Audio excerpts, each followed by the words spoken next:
Bonjour à toi et bienvenue sur une nouvelle vidéo de la chaîne C Challenge de conseils bien-être.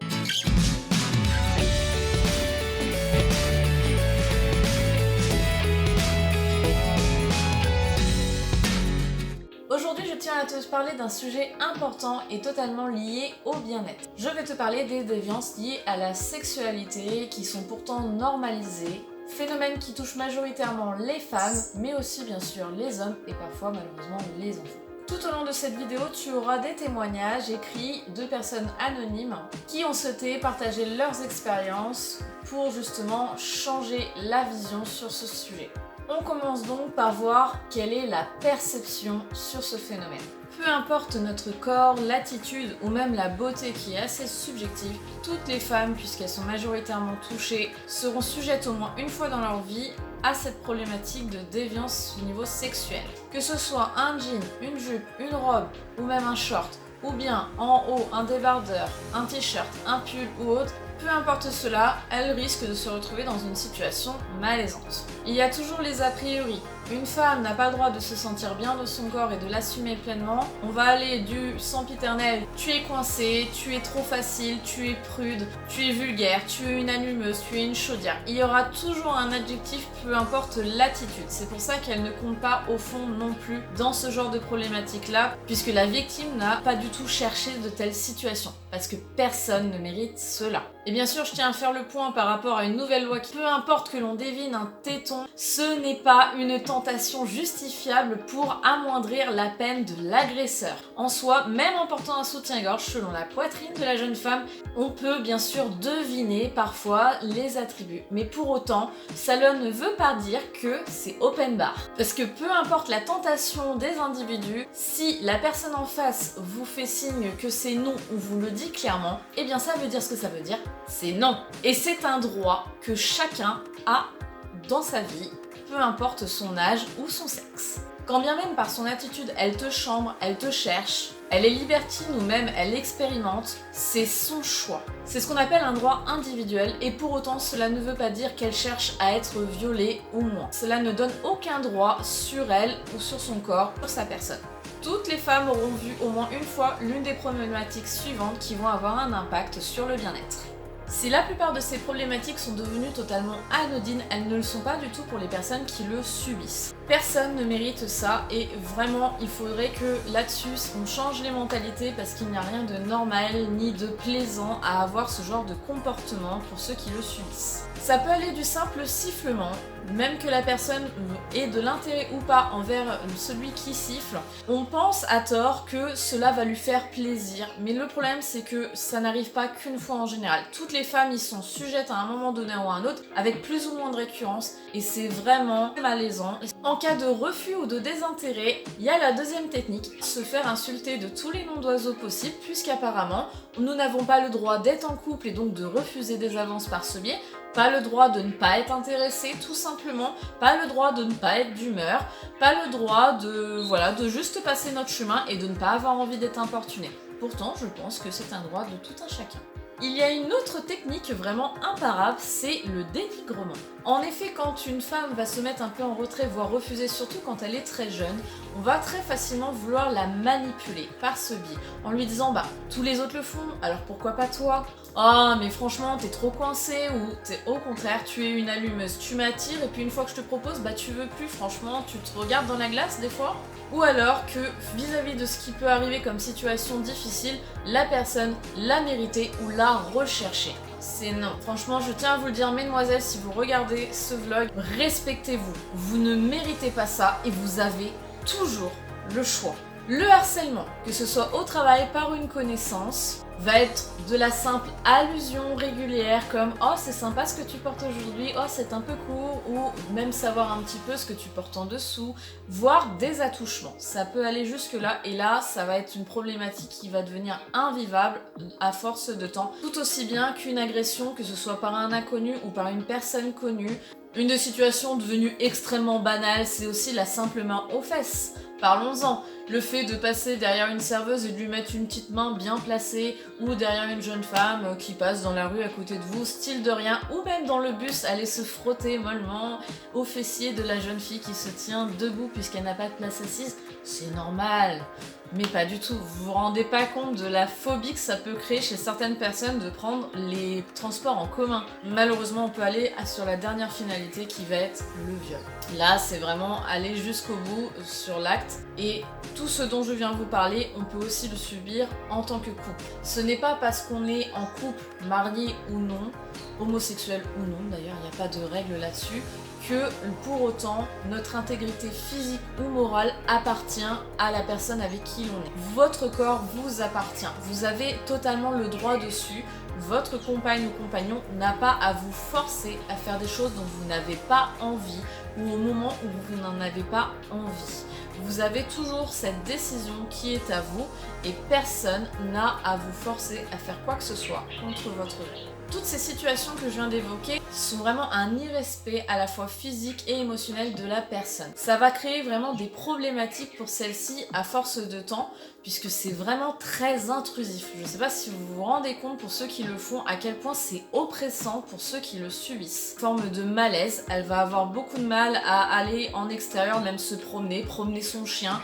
S'habiller le matin va devenir la croix et la bannière. On va se dire qu'il faut carrément ne pas tenter potentiellement les personnes que l'on va rencontrer, ça en devient grave. Avoir du dégoût pour soi, se sentir en fait responsable des actions et des motivations des autres, alors que très franchement, personne ne cherche à être violenté de la sorte. Donc bien sûr, en termes généraux, les victimes sont des personnes qui vont devenir beaucoup plus méfiantes. Elles vont même parfois avoir peur des autres et créer une fermeture totale au niveau social. Que ce soit arrivé très jeune ou moins, ça va rester marqué toute la vie de la personne. Donc on peut vraiment éviter ce genre de comportement-là en travaillant dessus à la base, donc chez les agresseurs. Je vais d'ailleurs t'exprimer une de mes propres expériences et de l'impact que ça a eu sur ma vie. Pour ma part, j'ai été agressée 2 fois. Je n'ai pas été violée tout simplement parce qu'on va le voir à chaque fois, quelqu'un est intervenu. Donc j'ai eu énormément de chance. Il y a plusieurs points communs à ces 2 agressions. Nous avions le même âge avec mon agresseur. C'était des personnes que je connaissais et ils étaient alcoolisés. De plus, je portais le même type de vêtements à chaque fois. J'étais en simple jean et un haut très simple style débardeur ou col roulé. La première fois, c'était en été, j'avais 14 ans, je n'avais jamais été plus loin que quelques bisous avec des garçons parfaitement sélectionnés parce que j'étais très timide.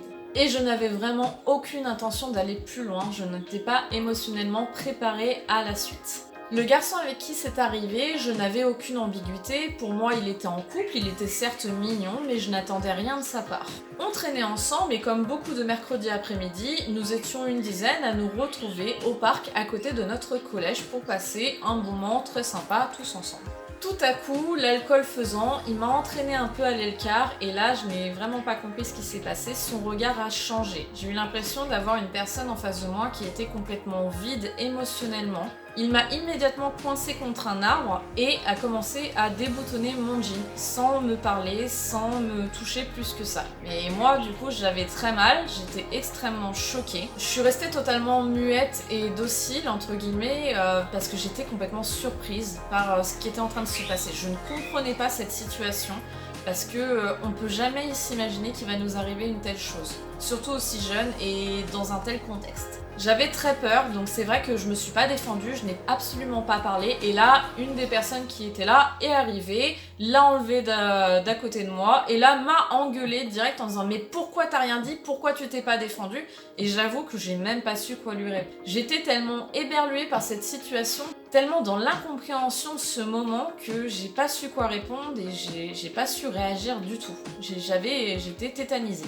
Mais c'était quand même assez surprenant que ce soit moi qui me fasse engueuler alors que lui, elle lui a rien dit. Pour autant, faut savoir que par la suite, on a continué à tous se côtoyer, aucun de nous trois n'en a jamais reparlé à l'un ou à l'autre. C'est passé comme si de rien n'était. La deuxième fois, c'était quelques jours après mes 17 ans. Déjà, mon petit copain de l'époque m'avait forcé à faire la première fois sous prétexte justement de me culpabiliser, qu'il avait de l'expérience et que ça allait bien se passer.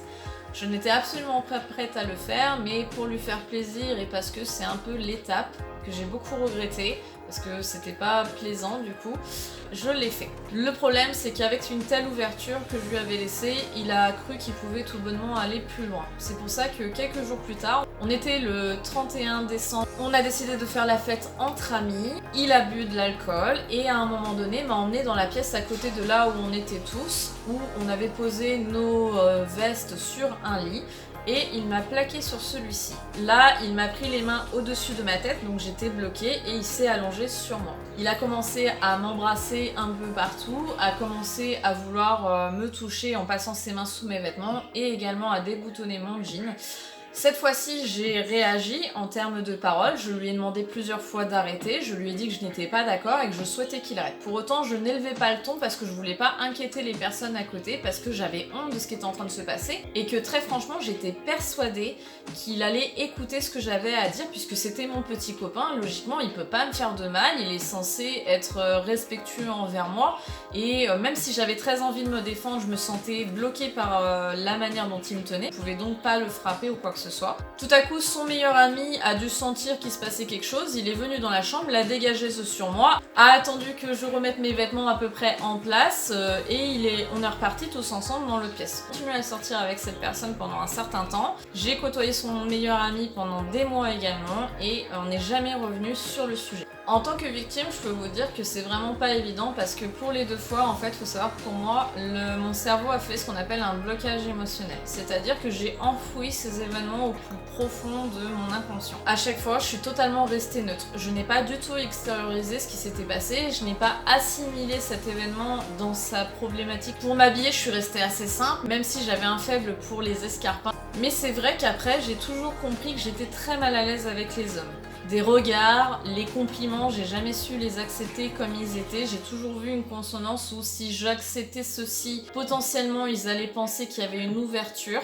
Alors que tout le monde n'a pas ce genre d'ambition, heureusement. J'ai toujours eu des difficultés avec les rapprochements, vraiment beaucoup dans la méfiance. La finalité de tout ça, c'est que j'ai commencé le Krav Maga en 2016, puisque j'avais besoin d'apprendre à me défendre par rapport à certaines choses de mon passé dont je vous ai déjà parlé, mais aussi par rapport à ces événements que je savais être là, mais que j'arrivais pas à passer outre. Pendant ces années que j'ai pratiqué par intermittence, j'ai appris les bases de la défense en situation.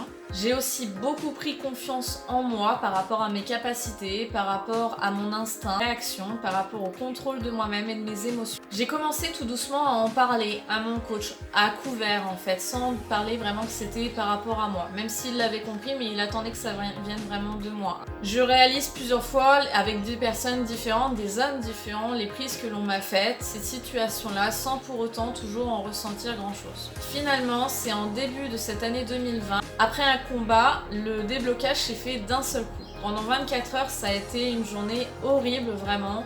J'ai eu la nausée, j'ai eu des migraines, j'ai fait des cauchemars, j'ai pas pu beaucoup dormir. J'ai eu des visions, des images qui me sont venues tout au long de la journée. C'était très perturbant. J'ai pleuré tout le temps. C'est qu'enfin, mon cerveau me permettait d'accéder à ce qui s'était passé. Je me suis souvenue de tout dans son intégralité, des gestes, des mots, des sensations, des odeurs, etc. Ça s'est totalement débloqué. Ce qui, même si c'était difficile, m'a fait le plus grand bien. Parce que j'ai enfin pu assimiler totalement cette situation et enfin pu passer à autre chose. Maintenant, je me sens vraiment soulagée et je me sens beaucoup mieux en termes de quotidien. Le self-défense m'a vraiment permis d'extérioriser tout ça. Pourtant, il y a toujours un problème qui reste, c'est, à mon sens, le regard sur les victimes. Le problème est qu'aujourd'hui, on a vraiment l'impression que c'est les victimes le problème et non pas leurs agresseurs. On atténue systématiquement l'ambition de celui-ci en posant certaines questions, comme si par tous les moyens, elle avait essayé de le tenter. Donc, qu'est-ce qu'elle portait ce jour-là? Est-ce qu'ils se connaissaient ou non? Et même la question la plus importante, est-ce qu'elle a dit non ou a exprimé son désaccord? Formidable, hein? Mais franchement, la question la plus importante à se poser, c'est qui mérite une telle chose? Qui n'a pas le droit de dire non? Et qui ne serait pas choqué et donc incapable de se défendre? Et du coup, pourquoi on n'en parle pas? Tout simplement à cause de cette protection des agresseurs. Et comme je disais, on a souvent honte de ce qui s'est passé, mais aussi on a eu peur, on n'a pas compris ce qui nous est arrivé. Donc c'est très difficile d'en parler parce qu'on sait que souvent on va pas être entendu. Et le pire, c'est que pour eux, ils ont rien fait de mal en fait. Ils ont pas été trop loin, ils se rendent vraiment pas compte de l'impact que ça va avoir sur les personnes chez qui ils ont eu ce genre de comportement. Et pour nous, en fait, c'est simplement qu'il va falloir vivre avec. Tout porter sur leurs épaules, ça peut être vraiment compliqué au quotidien en termes de relations, même en termes de relations de couple, ça entache énormément celle-ci. Et une des autres problématiques qui se posent, c'est le fait qu'on doit faire attention à ne pas provoquer notre agresseur. C'est formidable parce qu'en termes normal, on ne devrait pas se poser ce genre de questions. Est-ce que tu trouves ça normal de se dire aujourd'hui je vais porter ça, alors potentiellement il y a un mec qui va passer la main sous ma jupe ou qui va me mettre la main aux fesses ou je vais me faire siffler ou quoi? Non, il n'y a rien de normal là-dedans. On devrait pouvoir porter et être comme on veut sans pour autant se dire que potentiellement ce soir si je sors, je vais me faire choper. Donc le problème, c'est pas ça, c'est vraiment ceux qui dévient et c'est là qu'il faut avoir une certaine réflexion. Aujourd'hui, ce sur quoi il faudrait vraiment se poser des questions, c'est justement sur cette justice à deux vitesses, où les victimes ne sont malheureusement pas forcément entendues ni protégées. On a beaucoup de cas de justice justement qui ne sont pas encore régularisés. Surtout la validation et même la banalisation des déviances autour de la sexualité, que ce soit par le biais des médias, des circonstances, mais aussi des mœurs en fait. On trouve ça normal d'avoir certaines attitudes alors que ça ne l'est pas en tout cas pour ceux qui le subissent. Dans notre quotidien, il n'y a rien d'anodin à ne serait-ce qu'embrasser, ne serait-ce que toucher et même la sexualité. C'est quelque chose vraiment qui est à réfléchir, c'est pas une étape obligatoire, c'est pas quelque chose qu'il faut faire avec un délai de péremption, c'est totalement personnel pour lesquels il faut se sentir en confiance, sinon vraiment ça va avoir vraiment des répercussions de mal-être au quotidien. Le désir personnel que vous pouvez avoir ne doit pas être extrapolé sur les autres. Peu importe l'attitude ou les vêtements de la personne que l'on a en face de soi, un refus ou un rejet avec un nom clair ou signifié d'une autre manière, ça veut dire ce que ça veut dire, c'est toujours non et ça doit toujours être respecté. Actuellement, je pense que c'est surtout un souci d'éducation. Si à l'école, on essayait de beaucoup plus travailler sur le sujet de la sexualité en termes de respect, mais aussi au quotidien, par ce que l'on fait, par ce que l'on voit, porter de l'attention à certaines déviances et justement réagir à cela et ne pas simplement fermer les yeux, on pourrait beaucoup plus être dans le respect de l'intégrité mentale et physique de ceux qui nous entourent et éviter ce genre de problématiques de manière beaucoup plus importante. Aujourd'hui, chacun mérite d'être écouté sur ce type de sujet et il ne devrait plus y avoir la loi du silence sous prétexte que l'on a honte ou que on a eu des problématiques avec des personnes qui sont plus haut placées. On est tous à la même enseigne sur ce sujet et personne ne mérite de telles attentions. J'espère que si toi tu étais en problématique, tu te sentes mieux, que tu te sentes écouté. Merci à tous ceux qui ont participé et témoigné pour la réalisation de ce vlog. On se retrouve dans 15 jours pour un sujet plus léger. Je vous souhaite à tous une agréable journée et à très vite.